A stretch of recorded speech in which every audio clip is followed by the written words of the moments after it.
আসসালামু আলাইকুম, welcome to my YouTube channel everyone. তো সবাই ভালো আছেন? কাঁচা মিষ্টি বানানো ভিডিওটা আপনাদের মাঝে শেয়ার করলাম। ফ্রেশভাবে বানানো, তো দারুণ হয় খেতে, খুব সহজেই বানানো যায়। তো আমি ছানা বানানোর জন্য খাঁটি গরুর দুধ নিয়েছিলাম 2 কিলো, তো এটা দিয়েই ছানা বানিয়েছি। তো ছানা বানানোর ভিডিওটা আমার এই পেজেই দেওয়া আছে, এই চ্যানেলে মিষ্টি বানানোর ভিডিওতে দেখতে পারবেন। তো আমি চিনি দিয়ে দিলাম 1 কাপ, পাউডার দুধ 1 কাপ এই ছানার মধ্যে দিয়ে দিলাম।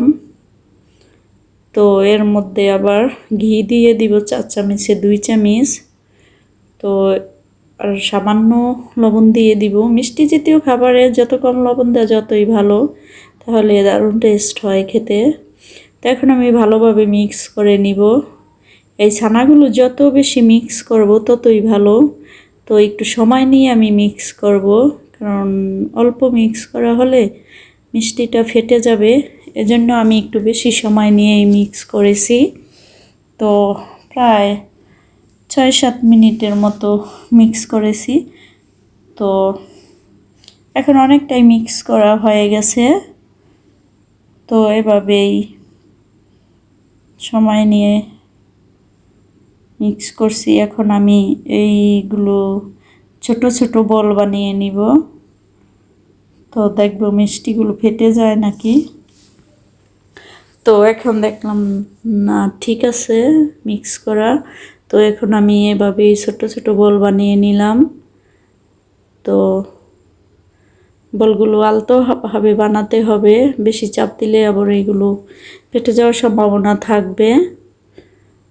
তো আপনারা দেখা যায় চিনির পরিমাণটা বেশি কম দিতে পারেন, যে যেরকম মিষ্টি খান ওই রকম।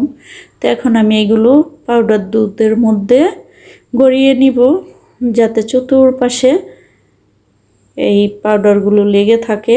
তো এখন আমি উঠিয়ে নিব। এইভাবে এই প্রতিটা মিষ্টি আমি বানিয়ে নিব। এটাকে বলে ছানার কাঁচা মিষ্টি। তো আপনারাও বাসায় বানিয়ে খেতে পারেন, খুব সহজেই বানানো যায়, তেমন একটা ঝামেলা হয় না। আমি এটা অবশ্য প্রথম বানালাম। তো অনেক দিন হয় কোনো ভিডিও আপলোড দেই নাই, কারণ আমাদের বাংলাদেশের অবস্থা খুবই খারাপ ছিল। এর মাঝে ভিডিও করার মতো মুড ছিল না, মনও ভালো ছিল না, এরকম একটা ঝামেলা আমাদের দেশে। এজন্য আর কোনো ভিডিও বানাই নাই। তো অনেক দিন পরে আজকে এই ভিডিওটাকে এডিট করলাম। আমার মেয়ে বলতো যে আম্মু তুমি ভিডিও এডিট করো, ছাড়ো। আমি বলতাম আমি কি এডিট করবো, আমার তো মুখ থেকে ভয়েসই বের হবে না। ছাত্রদের উপর যেভাবে নির্যাতন চলছে, ওদের কথা মনে পড়লে ভয়েস তো দূরের কথা, আমার ভিডিওর কথা ভাবতেই পারি না যে আপলোড দিব, ভয়েস দিব। কারণ ইউটিউবে যখনই যাইতাম ওদের ভিডিওগুলো আসতো, তো দেখতাম অনেক খারাপ লাগতো। এই জন্য আর ভিডিওগুলো আপলোড দিই নাই, এডিটও করি নাই। তো বলছি যখনই বাংলাদেশের অবস্থাগুলো ভালো হবে ওই সময় ভিডিও আপলোড করব, দিব। তো এখন মোটামুটি পুরাই ভালো আল্লাহর রহমতে। তো এই জন্য আজকে ভিডিওটা এডিট করলাম অনেক দিন পরে।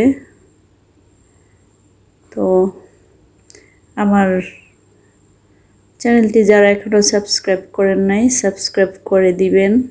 সবাই ভালো থাকবেন, সুস্থ থাকবেন, নিরাপদে থাকবেন। আল্লাহ হাফেজ।